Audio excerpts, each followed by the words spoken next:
नमस्कार. आजची रेसिपी कुरकुरीत असे टी टाईम स्नॅक्स. त्यासाठी मी काय केलं आहे, 4 कप गव्हाचं पीठ घेतलेलं आहे. तुम्ही हे मैद्यापासून सुद्धा बनवू शकता, पण मी इथे गव्हाचं पीठ वापरलेलं आहे. तर आता मी यामध्ये 1 चमचा जिरं, 1 चमचा ओवा, त्यानंतर चवीपुरतं मीठ घातलेलं आहे, सोबतच तीळ घातलेलं आहे आणि कसुरी मेथी घातलेली आहे. आता कसुरी मेथी ही छान हातावर रगडून घालायची आहे, त्यामुळं टेस्ट ही एनहान्स होते अजून. त्यानंतर मी याच्यामध्ये 2 चमचे साजूक तूप घातले आहे.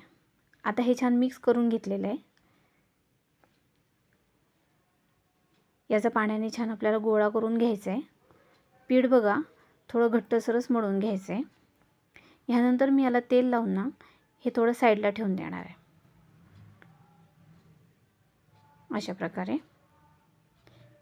आता मी 2 चमचे कॉर्नफ्लॉवर आणि 2 चमचे साजूक तूप घेऊन एक स्लरी बनवून घेतलेली आहे.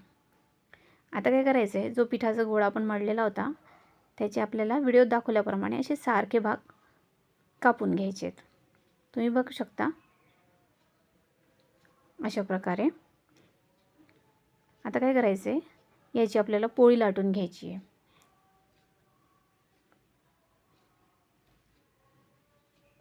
पोळी छान अशी पूर्ण मोठ्या आकाराची लाटून झाली ना का त्याला आपल्याला जी बनवून ठेवलेली स्लरी आहे ना ती लावून घ्यायची आहे. सगळीकडे व्यवस्थित ती पसरून घ्यायची आणि आता याचा ना आपल्याला रोल बनवून घ्यायचा आहे. छान दाबून असा रोल बनवून घ्यायचा. आता आपल्याला याचे सुद्धा काप पाडून घ्यायचे आहेत. छोटे छोटे काप पाडून घ्यायचे, मी व्हिडिओमध्ये दाखवलेत त्याप्रमाणे. आणि याला तळ हाताने मध्यभागी छान प्रेस करून घ्यायचे. आता एक एक गोळा घेऊन ना मी थोडा असा छोटीशी पाती त्याची लाटून घेणार आहे. फार दाबून पण लाटायची नाही आहे. आणि त्याला असा चपाती ठेवतो ना त्यासारखा आकार करून घ्यायचा आहे. बघा,